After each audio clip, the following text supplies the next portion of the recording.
pembelaan diri, tambahan aku juga kuliah lagi. Aku kebetulan waktu itu kan belum sempat kuliah, jadi aku kuliah S1 UT ambil hukum.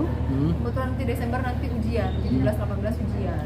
Nah, kenapa baru kepikiran sekarang Kak untuk kuliah S1 Kak? Turunan dikit Kak. Ada sesuatu hal yang aku tuju untuk 2024. Oh, oke. Mau nyalek Kak 2024 atau? Insya Allah kalau nggak ada halangan, nggak ada hambatan, jadinya majunya bukan terjun bebas, tapi majunya benar-benar sesuatu yang terplanning, benar-benar maju yang sesuatu yang ada isinya dan memang itu tiba-tiba kepikiran dari kepikiran itu, ini kita tahun 2022 ya, akhir tahun 2021 baru kepikiran. Oh gitu. Kenapa akhirnya mau Kak untuk terjun politik Kak?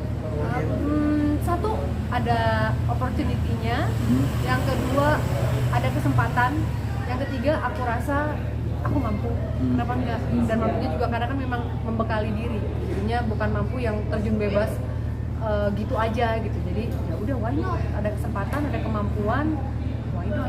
Nah kan sudah merasa yakin nih untuk pembekalan dirinya, maksudnya kakak sudah seberapa besar sih maksud untuk dan ya maksudnya antusias lah untuk menyambut partai 2024 nanti. Kalau kita berbicara yakin atau enggak, itu harus yakin, tapi juga nggak boleh takabur. 1% ya tetap takdirnya Allah gitu kan. Yang penting 99% usaha aja dulu gitu.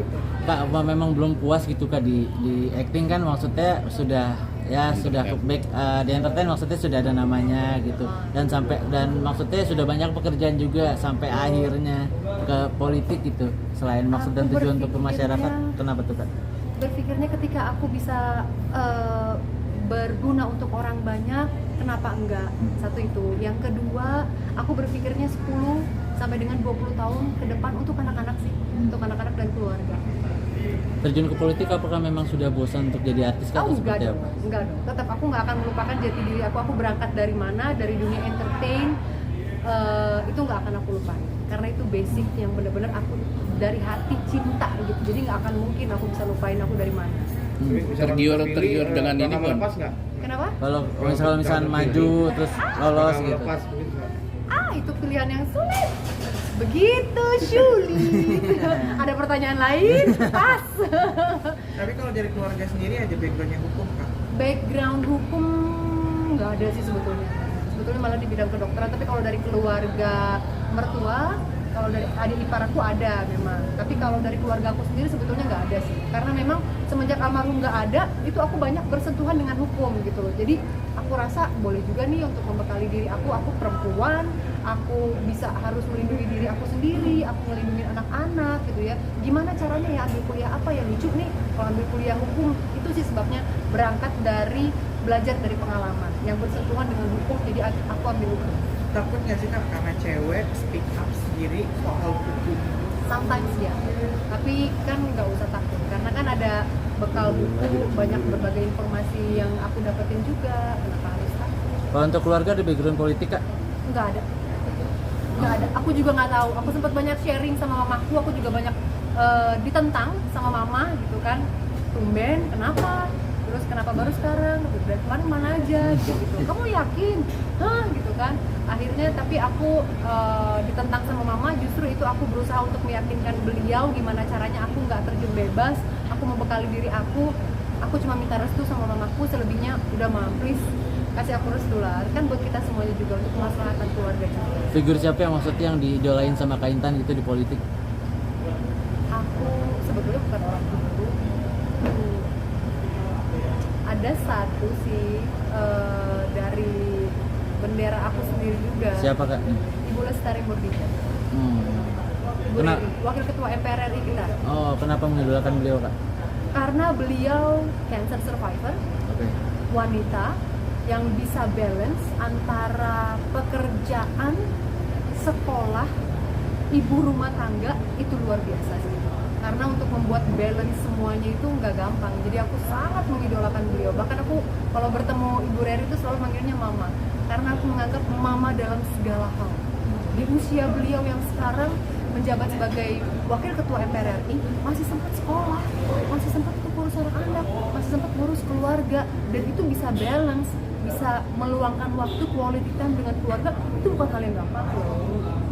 Sedekat apa Kak sama Beliau. Dari 2018 aku bersama beliau, sering sharing sama beliau, bahkan ketika almarhum suamiku waktu itu sakit dan nggak ada, beliau banyak membantu.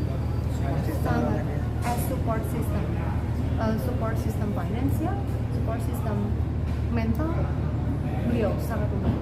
bicara tentang kuliah di umur sekarang, ada ketakutan atau agak sedikit gimana gitu kan? Malu ada sih, Iya. tapi lebih malu lagi kalau nggak sekolah. Lebih malu lagi nggak sekolah. Iya. Tan. Persiapan ujian sendiri seperti apa?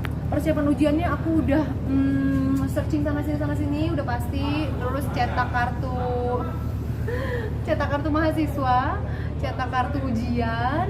Terus ini juga balik dari sini aku lagi mau ngerjain dua tugas mata kuliah aku yang belum selesai, sama 1, 2, 3, 4, 5, 6 diskusi yang aku harus selesaikan. Dan Yes. terjun ke politik ini ada tergiur dengan dari partai apa yang nawarin kali atau apa? Iya. Ada. Sekarang di partai apa Kak, kalau boleh tahu Kak? Aku sekarang di Partai Nasdem. Oh, Nasdem.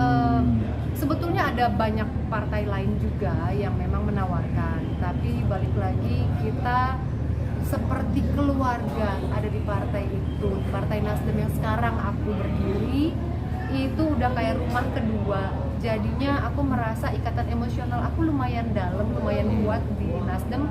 That's why aku tetap bertahan dan aku percaya Nasdem akan terus mengawal aku, membimbing aku. Udah berapa tahun? Dari 2018, 4 tahun lebih lah ya. Dari semenjak ada almarhum sampai almarhum nggak ada. Oh, berarti memang bimbingan dari suami atau memang sebelumnya sudah kesimpung di situ? Oh enggak, jadi sebelumnya aku waktu itu dapat